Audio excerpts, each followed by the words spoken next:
अस्सलाम वालेकुम। आज की वीडियो में हम बनाने जा रहे हैं बीफ कढ़ाई, जिसके लिए मैंने 1.5 किलो बीफ ले लिया है। बीफ बोनलेस लिया है मैंने। इसके छोटे छोटे मैंने क्यूब काट के प्रेशर में डाल दिए। अब 3 मीडियम साइज़ के प्याज डाल लेने हैं काट के। 3 प्याज काफ़ी हैं, लेकिन अगर आप चाहें तो ज़्यादा भी डाल सकते हैं। 2 टेबल स्पून मैंने जिंजर गार्लिक का पेस्ट डाला है। इसके बाद 1 टेबल स्पून मैं पपाया पेस्ट ऐड करूँगी, जो इसको गलाने में मदद करेगा। ये आपका बीफ टूटेगा भी नहीं, रेशे भी नहीं टूटेंगे, और ये बहुत अच्छे तरीके से गल भी जाएगा। अब साबुत खड़े मसाले डाल लिए हैं मैंने। आप अपनी मर्ज़ी से डाल सकते हैं, लेकिन मैं ये डाल रही हूँ, ये मुझे पसंद है। इसके बाद 1 टेबल स्पून सॉल्ट डाल दिया है। हाफ़ टेबल स्पून इसमें मैं दड़ा मिर्च डालूँगी। हाफ़ टी स्पून आपने इसमें हल्दी डाल लेनी है। हाफ़ टी स्पून ही रेड चिली पाउडर डालना है।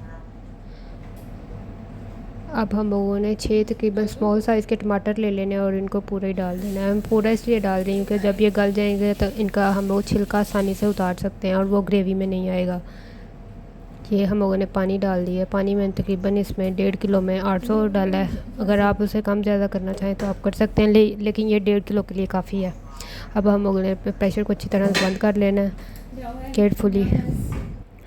बंद करने के बाद हम लोग इसे चूल्हे पे चढ़ा देंगे, और चूल्हे पे हम लोगों ने इसको बहुत ज़्यादा टाइम के लिए नहीं, जब आपकी विसल बजनी शुरू हो जाती है तो उसके बाद आपने बस इसको 15 मिनट के लिए पकाना है, क्योंकि हम लोगों ने पपाया डाला हुआ है तो हमारा जो गोश्त है वो जल्दी गल जाएगा।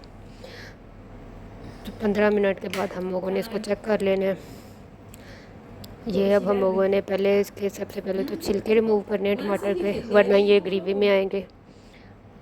छिलके रिमूव करने के बाद हम लोग करेंगे जो भी इसका करना है।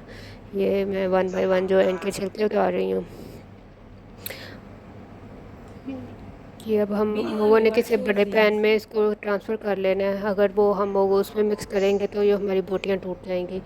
अब मैंने इसको अच्छी तरह से मिक्स करना है, पकाना है, इसका पानी ड्राई करना है।